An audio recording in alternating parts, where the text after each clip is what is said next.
Mesdames, mesdemoiselles, messieurs, bonsoir à toutes et à tous. Nous sommes là, Chevrolet Camaro V8 atmosphérique à ma gauche, Lotus électrique, voiture électrique hyper SUV à ma droite. Alors dans cette vidéo, il n'y aura pas vraiment de test, on va dire. Il n'y aura pas de moment où on roule. On va surtout parler, comparer deux philosophies automobiles actuelles sur le marché pour essayer de voir ce que vaut une voiture qui a 12 ans maintenant, une voiture un peu sportive, une voiture qui est une muscle car finalement.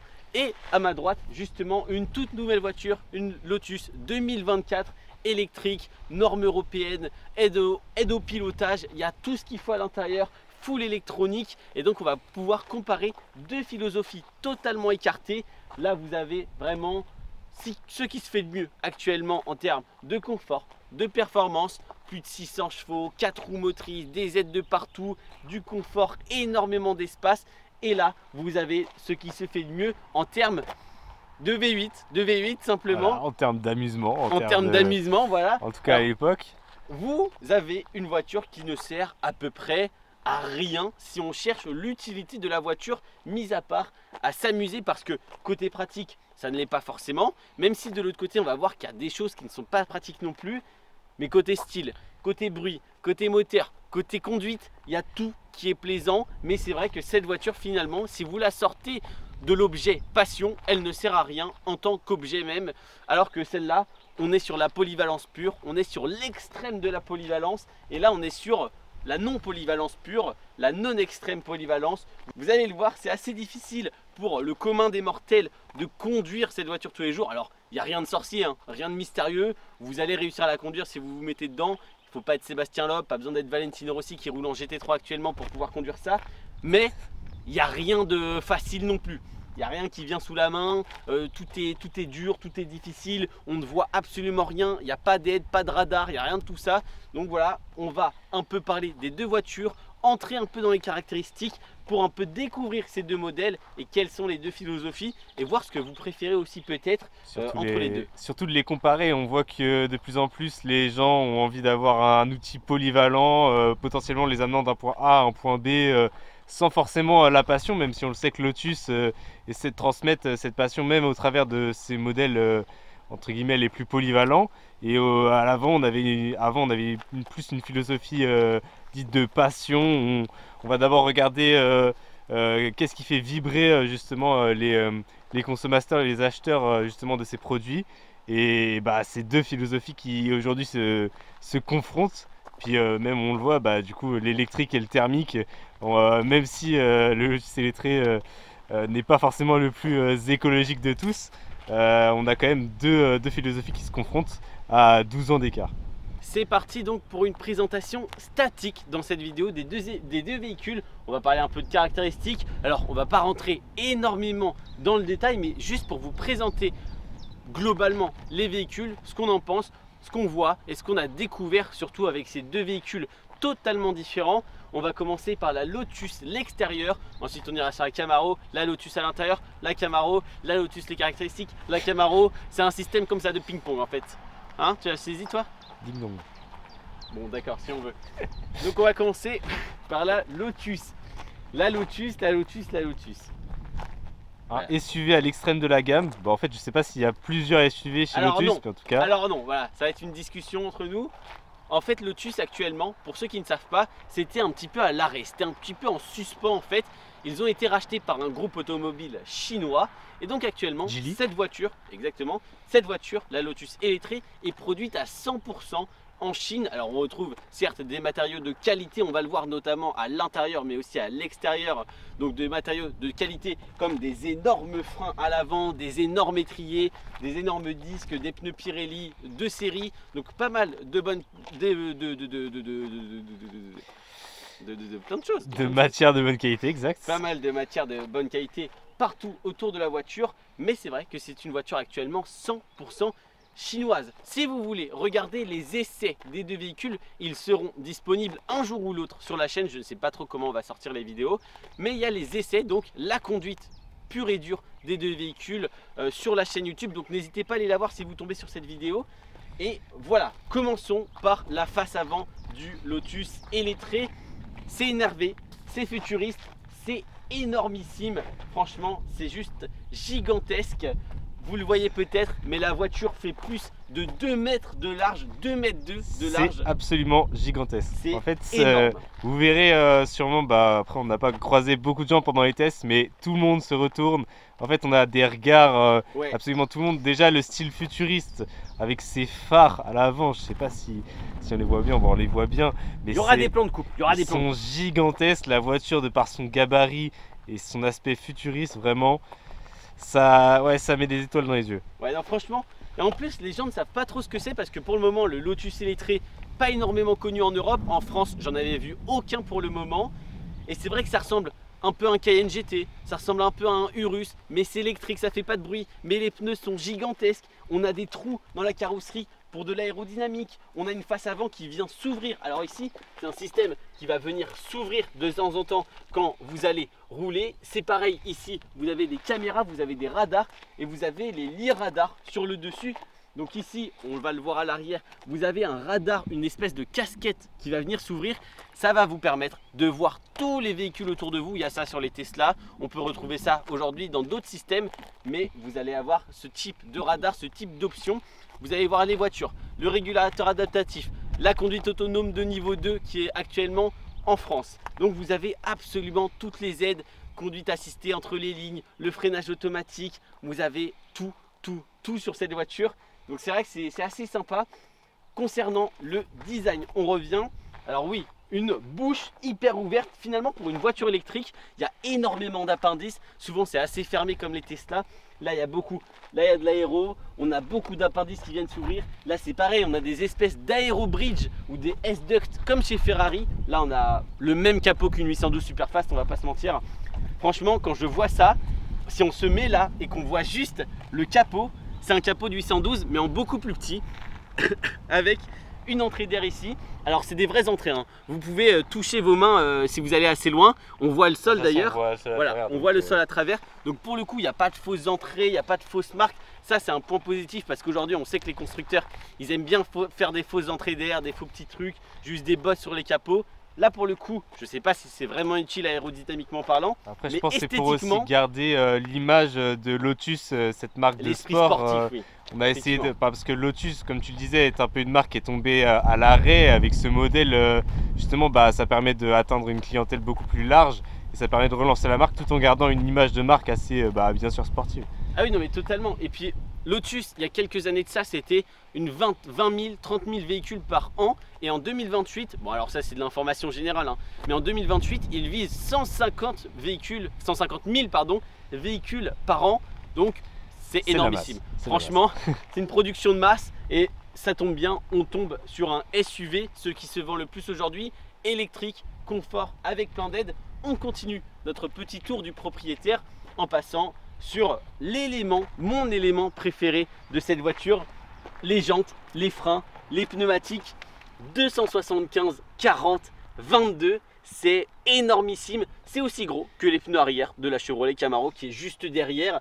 Du frein à l'avant sur le modèle de base, en tout cas l'électrique qu'on a aujourd'hui, c'est du freinage 6 pistons qui pince un disque énormissime. Je ne sais plus c'est quoi le diamètre de ce disque, mais bref, vous le voyez de toute manière, c'est largement supérieur à tout ce que vous pouvez voir. Les jantes sont très jolies, ça fait très sportif là pour le coup, et c'est du 22. Donc c'est juste énormissime. Derrière on a de la suspension pneumatique avec plusieurs niveaux de réglage pour la conduite sportive confort. Alors je trouve qu'il n'y a pas énormément de différence, mais on y revient après. Donc là juste au-dessus de la roue, je crois que c'est ce dont tu parlais là. Exactement, c'est les lits radars qui vont venir sortir en fait eux aussi du flanc justement de l'aile du véhicule pour pouvoir vous permettre une conduite assistée, une conduite semi-autonome et avoir de plus en plus de capteurs pour pouvoir capter que ce soit les vélos sur le côté, les piétons ou les voitures, les camions, tout est détecté, même les motos en interfile, on les voit sur l'écran central. Donc franchement, au niveau des aides à la conduite, il y a énormément de choses. Alors on continue sur un profil gargantuesque, gigantesque. Pas grand chose à dire parce que, mis à part cette petite ouverture que nous avons au niveau de la porte avant, finalement on a juste que des portes Oui. super grandes, c'est tout. La roue arrière, on reste sur du 22, étrier 4 pistons. Et voilà, on est sur du 315 35 22 pouces. c'est scandaleux. C'est juste scandaleux. Pirelli P0, donc là franchement on a de la gomme, on a du pneu qui tient franchement super bien, ça chauffe vite et c'est totalement adapté au gabarit du véhicule. Plus de 5 mètres de long pour 2 mètres de large, on l'a déjà dit, mais il faut le redire parce que ce n'est pas normal pour une voiture de tous les jours. C'est vraiment, ça n'a aucun sens. Petite pause parce que j'ai plus de salive. Nous continuons notre petit tour et là nous arrivons sur un élément apprécié de certains. La signature lumineuse avec bien sûr écrit Lotus. Non franchement ça fait vraiment penser à l'arrière vraiment d'une voiture sportive. Ils ont vraiment réussi à... La dernière Porsche 911 hein. Voilà exactement, à garder cet aspect sportif. Ouais. Puis donc là justement sur les versions S et R on a un aileron juste ici ouais. Ouais, juste ici on a un aileron mobile, donc là il n'y a pas sur la version normale, mais il y a quand même justement ces béquets, si on peut dire, si je puis dire des béquets, ces ailerons, ces appendices aéros en tout cas. Et justement, je vous en avais parlé juste tout à l'heure, la casquette en fait, alors à l'arrière elle est tout le temps de sortie, mais devant elle se rétracte comme vous le voyez actuellement, donc mais c'est exactement la même chose. Donc voilà, pour la face arrière, en bas, un diffuseur. Alors ce qui est un petit peu dommage, c'est qu'on n'a pas d'option carbone, c'est du plastique, enfin, c'est un espèce de plastique noir, il n'y a pas du coup de pot d'échappement logiquement. Et il y a surtout un scandale parce qu'à 100 000 €, nous avons des petits bouts de plastique qui partent sur l'autoroute comme ça. Donc ça, c'est pas moi, franchement ne me grondez pas, ne venez pas me voir, ce n'est pas moi. Des bouts de plastique qui partent sur une voiture à 100 000 €, je ne sais pas ce que vous en pensez, mais c'est un petit peu dommage. Mais voilà, alors ça pour le coup, encore une fois, ces ouvertures, on voit le pneu. Le sport hein, franchement, non, ils ont gardé leur identité tout en faisant un SUV. Franchement c'est fort parce qu'on sait qu'il y a beaucoup de marques qui se lancent dans les SUV justement pour relancer. C'est pas toujours facile de garder son identité avec un style de voiture qui est totalement différent. Donc là franchement essayer de conserver tous ces appendices aérodynamiques qui sont pas forcément utiles dans des voitures de tous les jours. Là franchement ça vient apporter du charme à la voiture et justement garder l'identité de Lotus. Donc c'est... franchement en tout cas moi ça me plaît. Je suis plutôt d'accord, même si c'est vrai que Lotus veut se relancer aussi sur un nouveau marché avec ce véhicule qui est le marché du luxe avec les hyper SUV, et donc c'est très difficile pour une marque qui construit de base des petites voitures sportives pour aller sur circuit qui font 1 tonne, 1 tonne 2, 1 tonne 3 grand maximum, de passer sur un hyper SUV électrique parce que là à sec vous êtes au minimum à 2 tonnes 5. Donc là on est tout loin du slogan de Lotus qui est de base Light is right, et là on est surtout très gros et très rapide, oui, mais surtout très gros, ce qui va un peu influencer le style de pilotage, de conduite en tout cas, et la dynamique de la voiture, même si bon ça reste une très bonne voiture. On passe à un Camaro, Chevrolet Camaro V8 2012. Alors là on est sur du modèle notamment parce que nous avons une couleur spectaculaire. Si sur le Lotus Électré nous avons un gris, alors je ne sais plus exactement comment il s'appelle, je sais pas si tu te rappelles. Non, gris craie, quelque chose comme ça. Bon, c'est pas hyper intéressant. Un gris nardo clair. Ouais, gris nardo clair, c'est à peu près ça. C'est dommage parce que la Lotus Électré existe en jaune et je la trouve vraiment très jolie. Ouais, je l'ai vu, elle est hyper jolie. Ah ouais, franchement en jaune elle claque. Et apparemment les gens sont plutôt d'accord qu'en jaune elle est plus jolie que dans les couloirs un peu plus basiques, noir, blanche, tout ça. Mais bon, là on est sur un phénomène, là on est sur un véhicule qui sort de l'ordinaire, en tout cas en Europe bien sûr, parce que aux États-Unis vous allez en retrouver pas mal, mais vous avez tout de même la couleur jaune, les 2 bandes noires sur tout le long du véhicule. Et parlons un petit peu des caractéristiques esthétiques de ce véhicule de 2012. La vieille dame de 2012, je trouve, ouais, une vieille dame, voilà c'est ce que j'allais dire.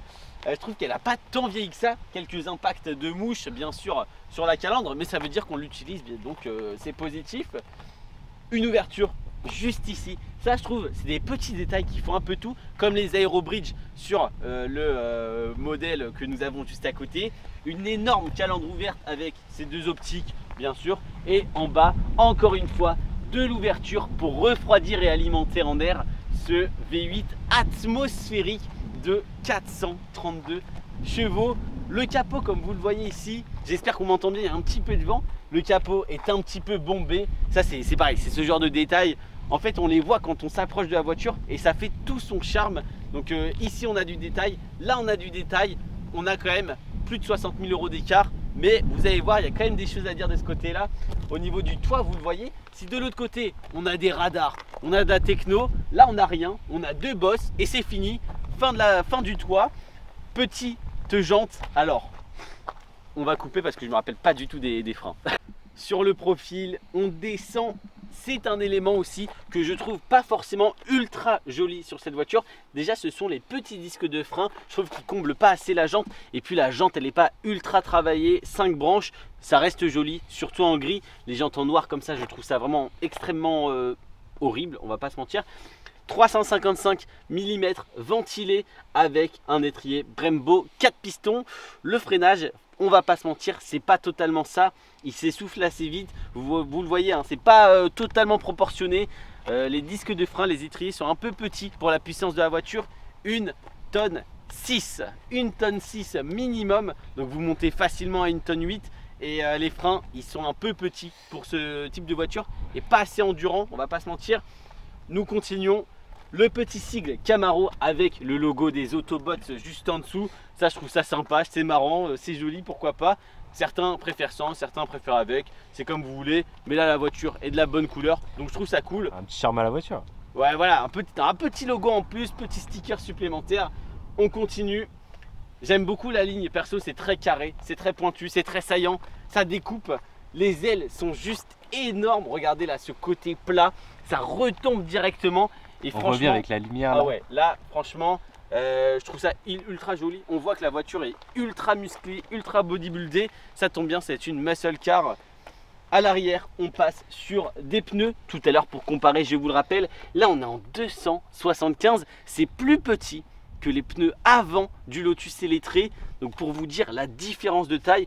Et on est sur des jantes en 20 pouces. On chausse toujours du Pirelli, mais ici les pneus sont neufs.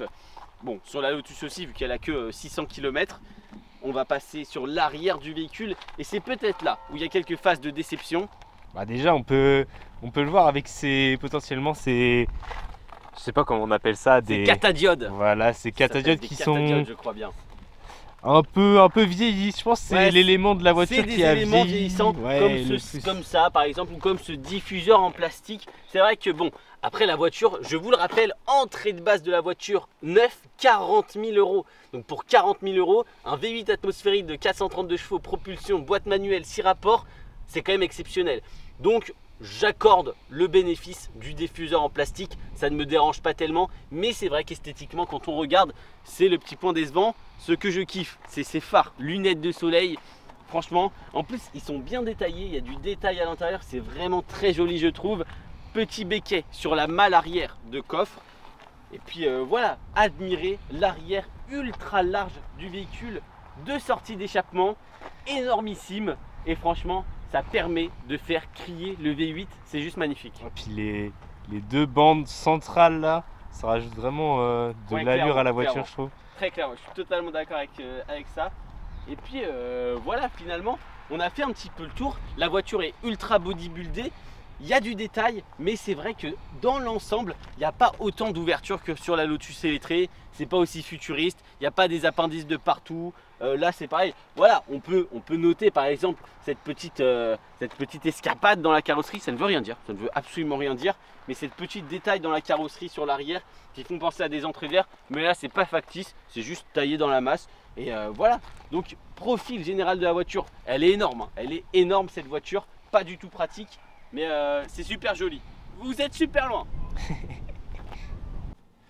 Nous nous retrouvons maintenant à l'intérieur du Lotus Eletre. Alors c'est spacieux, 5 places, 4 places réelles parce que la 5e c'est un bout de bois derrière parce que c'est un accoudoir en fait. Et, donc franchement ne vous asseyez pas, c'est vraiment pas pratique. Donc réellement c'est une 5 places mais c'est totalement une 4 places en tout cas au niveau pratique. Alors pas mal de choses, l'intérieur est très joli. Là, vous le voyez, la voiture est en charge. Si vous chargez à domicile, il va vous falloir énormément de temps. 34% minimum, 13 heures de recharge pour retourner à 100% sur une borne de 6-7 kW, en tout cas chez vous. Et on va parler de tout ce qui se passe à l'intérieur parce que c'est très joli. Vous le voyez, pas mal de cuir étendu, beaucoup de matériaux nobles, beaucoup de beaux matériaux, du métal sur les palettes. On a justement une sono. Alors ça pour le coup, ça à écouter, ça à essayer. On a plusieurs types de sons. On a le spatial, on a le direct, on a le mode source. Donc il y a pas mal de choses. Mais c'est vrai que c'est... sono, je sais pas trop comment ça s'appelle, ces enceintes IKEF, Ouais. voilà, ces basses IKEF, tout ça, ça fonctionne extrêmement bien, le son est super beau, super joli, c'est hyper agréable. Pour continuer sur l'intérieur, vous avez les petits boutons. En fait, dites-vous, Lotus a voulu se lancer sur le secteur du luxe avec notamment ce hyper SUV et donc forcément ils ont mis la blinde, je vous l'ai dit, le cuir étendu, les surpiqûres, les sièges confort avec vraiment des sièges très enveloppants. Ils maintiennent pas tant mais très enveloppants, très confort, réglable, chauffant, ventilé, réglable dans tous les sens, volant chauffant. Il y a de tout en fait dans cette voiture au niveau du confort, c'est le luxe absolu et on voit bien que Lexus, toujours pas, Lotus Toujours. a voulu partir dans ce concept et c'est plutôt réussi. Les boutons, donc je vous l'ai dit, en métal. Alors, les boutons dorés, est-ce qu'on aime, est-ce qu'on n'aime pas? Personnellement, ces gros boutons là, je n'aime pas trop. En plus là, il y a du noir brillant, noir satin un peu, ça attache assez facilement. Mais sur le volant pour le coup, je le trouve très joli. Il y a pas mal de petits détails, les petites palettes derrière qui servent pas à grand chose, on va pas se mentir. Pour sélectionner le mode de conduite, bah, on appuie une fois durant le trajet. Ouais, mais ça évite de mettre des commodos comme sur certaines autres voitures électriques. Oui, je vois ce que Mettre tu veux des dire. grands commodos. Et puis, bah, pour le coup, moi je suis pas forcément fan du style justement des commodos de la console centrale. Mais encore une fois, ça fait propre quoi. C'est Ah, ça pas des fait- boutons. Ah oui. Ça voilà, fait propre, c'est- ça fait luxe là, Ça c'est fait sûr. luxe et bah franchement. Ah, Bah, ça il fait y a- luxe. il Pour a- faire luxe, ça fait luxe. En même temps, c'était le concept. Oui, bah voilà, c'est l'objectif et je trouve que c'est plutôt réussi, on va dire. Ah, sur ce point-là, je suis plutôt d'accord. Pas mal de petites choses, de l'Alcantara partout, que ce soit du coup sur le tunnel central avec les portes gobelets, que ce soit le pare-soleil, le toit. Nous avons aussi un toit panoramique énormissime qui se photochromique. Alors je sais plus trop le terme, mais c'est ça en gros. Il peut être plus ou moins opaque. Donc ça c'est plutôt cool pour avoir un toit panoramique. Et puis voilà, concernant l'intérieur, je sais pas si tu as d'autres petites choses. C'est assez épuré quand même. Ouais, après on a cet écran absolument gigantesque qui, en fait, qui fait le pont entre justement la Camaro qui a absolument vraiment rien qui peut justement vieillir dans le temps. Ah ouais. Alors que là, aucun bah, écran. justement, peut-être qu'on va avoir davantage d'éléments qui peuvent potentiellement vieillir dans le temps. Et en fait, c'est cette nouvelle vision de voir les choses, de se dire que là, il y a vraiment beaucoup de technologie et beaucoup de choses qui vont potentiellement être désuètes dans 10 ans. Alors que, par exemple, sur la Camaro, on va le voir plus tard, il y a moins d'éléments qui semblent désuets, même si on voit que ça a pris quelques années. Ah bah, l'écran central notamment, Oui, quand l'écran. on voit la tête de l'écran central ou de l'affichage TT haute, tu te dis effectivement c'est le retour en 2010. Vous le verrez hein, de toute manière sur les plans dans la Camaro, la tête de l'écran central, ça fait peur. Franchement ça fait peur, mais heureusement il est tout petit, il n'y a quasiment aucune info dessus. C'est juste aller pour sélectionner le Bluetooth, changer l'heure quand vous la voulez, il n'y a pas de GPS quoi que ce soit. Alors que pour le coup là je suis totalement d'accord, dans plusieurs années,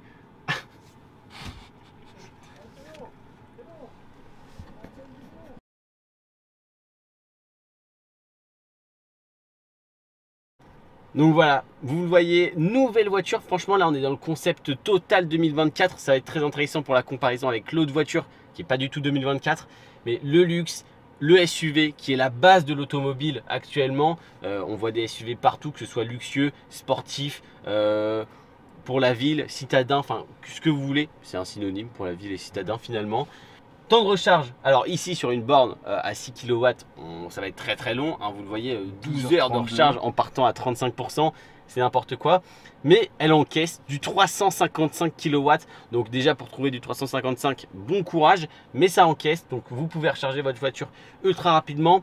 C'est une batterie 110 kWh, on a deux moteurs avant-arrière pour une transmission intégrale pour le coup, 609 chevaux, plus de 700 Nm de couple, 0 à 100 vous l'avez, vous le verrez en tout cas dans une autre vidéo en moins de 5 secondes, c'est stratosphérique comme performance.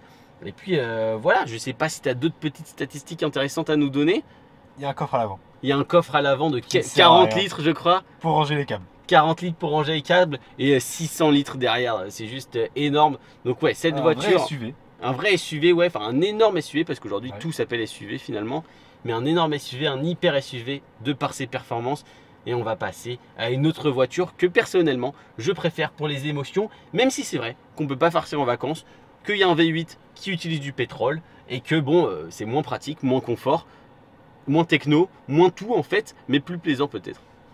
Concernant l'intérieur du véhicule, vous le voyez, c'est tout de suite moins luxueux, c'est tout de suite moins classe, mais pour autant, je ne trouve pas ça si grave parce que c'est la moitié du prix de l'autre véhicule, en neuf en tout cas. Aujourd'hui en occasion, vous en trouvez, ça n'a pas tellement décoté. Donc pour ceux que ça intéresse les Camaro, trouvez-en une en bon état. Et je vous le rappelle, la Camaro c'est terminé. Chevrolet n'en construira normalement plus jamais de thermique avec un V8 atmosphérique. Donc voilà, c'est fini, c'est une ligne qui s'éteint. On l'a vu au 24 heures du Mans avec ce dernier hommage notamment l'année dernière. Donc foncez sur l'occasion. Si vous voyez des beaux modèles avec peu de kilomètres, bien entretenus, je pense que vous pouvez vous faire plaisir et à la revente, vous ne perdrez pas d'argent, seulement vous aurez payé le prix de l'amusement et ça n'a pas de prix. Donc je pense que c'est un bon investissement. Regardez bien les cotes. Après, je reviens sur ce que tu disais au niveau du prix. Le fait de dire que c'est la moitié, vu que c'est totalement des profils de voitures différents, ça n'a pas forcément justement une importance ici, mais c'est juste pour montrer la différence de caractère entre les deux voitures. Et alors que c'est justement cette voiture qui a un prix totalement, enfin, beaucoup plus, qui s'est réduit justement de moitié. Et on peut avoir une voiture sportive forcément pas à des prix exorbitants, alors qu'on le voit maintenant des SUV qui coûtent justement 100 000 euros. Donc on voit vraiment que l'époque change pas mal. On a vraiment des voitures de sport qui deviennent pas du tout d'entrée de gamme. Enfin 40 000 euros c'est pas du tout d'entrée de gamme, mais qui deviennent plus accessibles que des SUV d'hyper luxe, des hyper SUV. Je suis plutôt d'accord avec cette analyse. Et donc voilà, alors pour l'intérieur pour le coup, c'est les États-Unis, c'est 2010. On n'a pas encore la finition qu'on a actuellement. Si vous achetez par exemple une Corvette C8, bon déjà une Corvette C8 c'est le triple, le quadruple du prix. Encore une fois, toute notion de prix c'est à, comment dire, Prendre en compte. à prendre en compte, oui, mais c'est surtout à Remettre dans son contexte. remettre dans son contexte. Ah putain, on se complète, c'est exceptionnel. Donc voilà, là on est en 2012, je vous le rappelle. Le plastique, le plastique, le plastique. Alors, il y a du plastique dans tous les sens. Oui, il y a un peu de cuir étendu. Il y a un peu de faux cuir simulé cuir, notamment sur ce tableau de bord, avec les surpiqûres en blanche. C'est un peu dommage. C'est le point un peu négatif de cette voiture, c'est qu'il y a beaucoup de noir à l'intérieur. Attention à ne pas sortir de son contexte la phrase que je viens de dire. Mais ouais, la voiture est tout en noir, les sièges, le tableau de bord, tout est en noir. Et c'est vrai que ça manque un petit peu de couleur pour un extérieur qui est flashy, pétant et super joli. C'est vrai que des surpiqûres jaunes, Voilà, ça au moins pourrait... des petites surpiqûres jaunes, des petits rappels sur les sièges, un petit truc, tu vois. Mais là, c'est tout foncé, tout noir. Même là, c'est en gris. Donc, c'est un petit peu dommage. Alors, pendant la nuit, on a des lumières bleues qui viennent s'allumer tout autour de la voiture. Là, malheureusement, il fait totalement jour. On ne voit rien. Mais voilà. Concernant la voiture, pas grand-chose de technologique, pas grand-chose à dire. Le volant est énorme. Alors ça, pour le coup, un très très grand volant. Bien pris en main. Ça va, c'est cool. Il n'y a rien de spécial à dire.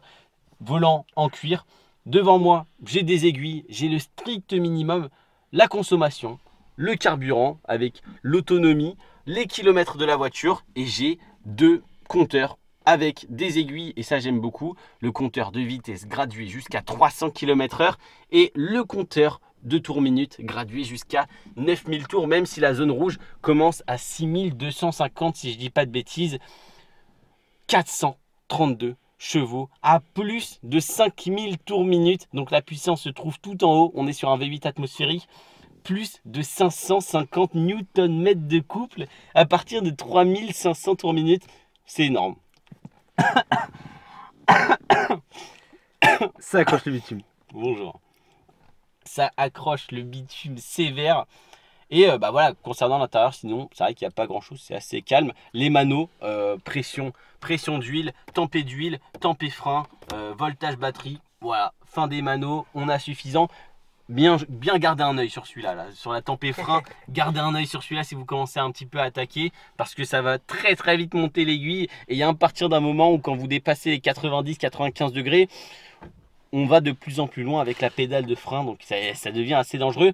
Boîte manuelle, 6 rapports, boîte ultra dure. Ça va falloir prendre en compte au moment de votre conduite sportive ou de votre conduite de tous les jours, avec un embrayage aussi assez dur. Donc voilà, c'est à prendre en compte, et c'est là aussi où on sort totalement de la philosophie des voitures actuelles, des voitures qui sont accessibles à tous, tout le temps, pour tout. Là, c'est une voiture qui n'est pas agréable toujours au quotidien. Tu es un peu énervé, tu es dans les bouchons, ta jambe gauche, elle en peut plus au bout de 3 minutes. L'embrayage, il fait 10 tonnes. Vous devez appuyer les vitesses quand vous devez les passer, vous devez les tirer. Puis au niveau de la consommation, c'est vrai que dans les bouchons, c'est pas du tout idéal. Ouais, clairement, vous fumez l'embrayage, ça sent très rapidement l'embrayage. Donc là, on est sur une voiture pas pratique du tout sur tous les aspects de la vie quotidienne en voiture. Après, justement, je voulais revenir sur ce que tu disais, l'écran d'affichage et même justement ce qu'il y a par la suite. C'est qu'ils n'ont pas essayé de faire quelque chose de futuriste, alors qu'en 2012, on pouvait faire bien sûr mieux que ça. Mais justement, pour rester accessible et en plus dans un souci de pas forcément vieillir, je dirais que justement ça en dessous, ça n'a pas forcément vieilli plus que ça. On sait que c'est ancien, mais de là à dire que c'est hideux. C'est pas du tout le cas, je veux dire, ça passe largement, surtout dans le contexte de cette voiture de sport. En fait, ça va avec le décor, je veux dire, ça dénote pas, alors que si on avait par exemple un écran totalement désuet justement pour cet affichage, on serait de piètre qualité. Ouais, ça gâcherait totalement la planche de bord. Et je te rejoins complètement. C'est que cette voiture, déjà pour des raisons économiques, elle embarque pas trop de technologie de dernier cri pour 2012, donc ça permet de rester dans les coûts restreints de la voiture, parce que je rappelle 40 000 € neuf aux États-Unis en tout cas, voire même un petit peu moins aux États-Unis, et du coup tout est placé dans l'infrastructure V8 atmosphérique 6 litres 2, donc vous avez vraiment tout le plaisir au niveau du moteur et de la conduite. Par contre, le côté sportif, on ne peut pas vraiment appeler ça une sportive, c'est une muscle car GT. Beaucoup de gens vont dire que ce n'est pas une sportive, même si, on va pas se mentir, ça flingue 99,99% des voitures que vous croisez sur votre route. Mais pour beaucoup de monde, effectivement, vous allez voir les puristes qui vont dire non, ce n'est pas une sportive. Effectivement, si on rentre dans les termes, c'est pas totalement une sportive, on est plus sur une GT, on est plus sur quelque chose pour cruiser. Mais bon, si vous voulez attaquer, vous avez 400 chevaux, une propulsion, ça... Vous aurez remarqué le faux raccord. Mais oui, donc au niveau de la sportivité, c'est sportif. Vous flinguez absolument tout le monde sur la route. Vous vous amusez plus que tout le monde sur la route, parce que propulsion 400 chevaux, boîte manuelle. Après, faut aimer. Mais voilà. Je ne sais pas si on peut terminer la vidéo maintenant, mais je pense qu'on a tout dit concernant les deux voitures. Donc voilà, est-ce qu'on peut maintenant faire le petit paradoxe, la petite comparaison entre des modèles de voitures qui évoluent avec leur temps. On voit que de plus en plus, il y a des SUV qui vont être demandés par les consommateurs. Et justement, on se détourne de plus en plus des modèles plus sportifs et plus propres justement à ce qui est moins polyvalent en fait, beaucoup moins polyvalent. Là aujourd'hui, on fait des voitures, comme tu as dit tout à l'heure, qui correspondent un peu plus à tout le monde, très facile d'accès. Donc c'est-à-dire des SUV avec beaucoup d'aide, beaucoup de place, moins de sensations. Qui correspondent plus aux normes de sécurité aussi de plus en plus. On le voit, il y a de plus en plus de normes. De sécurité et écologiques aussi. Écologiques aussi, même si on l'a vu avec le multi-cilitré, c'est un peu paradoxal. Voilà, en plus c'est justement cette polyvalence qui, je dirais, enlève un peu de son charme à ces voitures. Parce que moi j'ai un peu plus de mal avec justement la Lotus. Du fait que en fait, on va mélanger un peu, justement pour être plus polyvalent, on va mélanger la sportivité, le SUV, on va mélanger beaucoup de capacités techniques différentes. Mais au final, on va avoir un peu un mélange de tout qui ne va pas avoir vraiment d'identité. Alors que justement, quand on voit la Camaro, on se dit, là c'est quelque chose, c'est une muscle car, c'est sportif, ça pousse un V8 américain, ça fait du bruit. Et il y a plein de trucs. Ouais, et au final, quand vous la regardez de l'extérieur, vous êtes charmé par la voiture, et alors qu'en vrai, quand vous la conduisez, techniquement, je dis bien techniquement, il n'y a rien qui va en soi. Il n'y a rien de pratique, il n'y a rien de bien, il n'y a rien de facile, tout coûte cher. Donc effectivement, en Europe, avoir cette voiture-là, ça n'a pas trop de sens, mis à part le fait que ce soit full plaisir et que quand on la conduit, on passe que des bons moments. Alors que la Lotus, il faut commencer à taper dedans, la voiture est lourde, il y a pas mal de choses comme ça qui font que on a moins ce plaisir, et c'est plus une voiture à tout faire finalement que vraiment une voiture plaisir où on peut s'amuser directement en entrant dedans. Après, dites-nous dans les commentaires ce que vous en pensez, mais je trouve que... Je sais pas ce que tu veux qu'on dise, mais dites-nous. Oui, dites-nous. Ouais, dites-nous, ouais. Justement, oui, dites-nous à nous. Bah dites-nous, oui, dites-nous.